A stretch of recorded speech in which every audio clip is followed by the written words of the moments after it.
26 people in Afghanistan have been arrested for being part of a mob that went after a woman, burned her alive, and then tossed her off a bridge into an icy river. Now, the mob alleged that this woman burned the Qur'an, which is why they went after her. However, there's absolutely no evidence that she burned the Qur'an.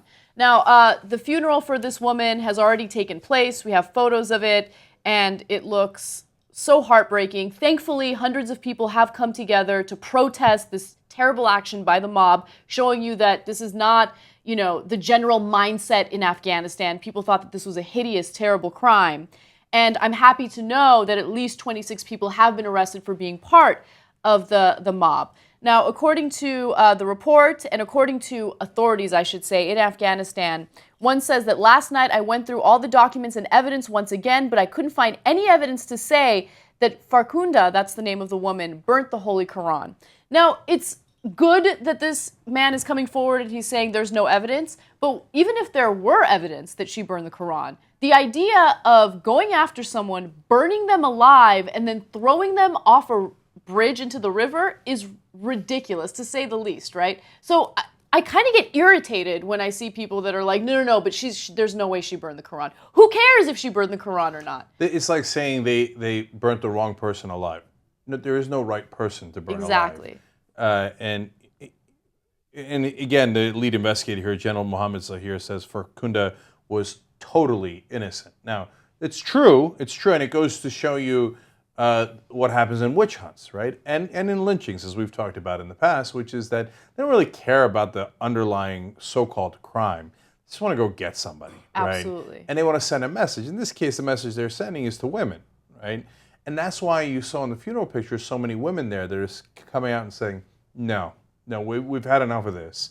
And we're going to support her in her death, and we're going to band together, and we're not going to allow this. Obviously, the silver lining here is that the 26 people did get arrested, and so many people showed such strong support for her. But it is deeply frustrating that even the idea of burning a Quran could be used as an excuse to kill someone in such a hideous way. By the way, how weak and sensitive is Muhammad in your eyes?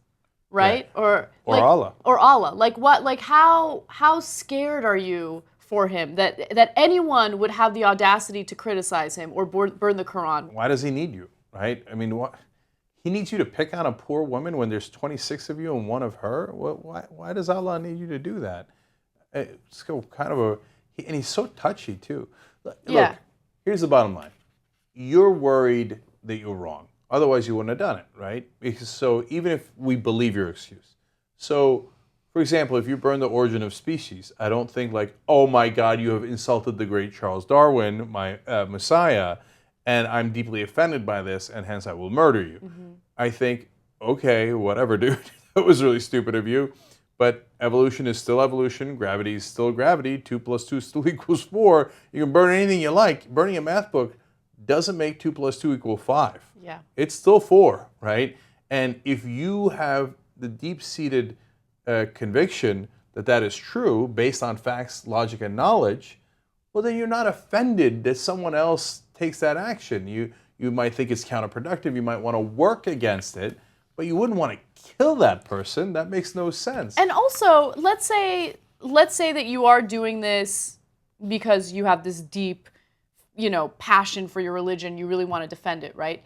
I mean, is this really the moral way to go about it? If what she did was immoral, is your response the ultimate immorality?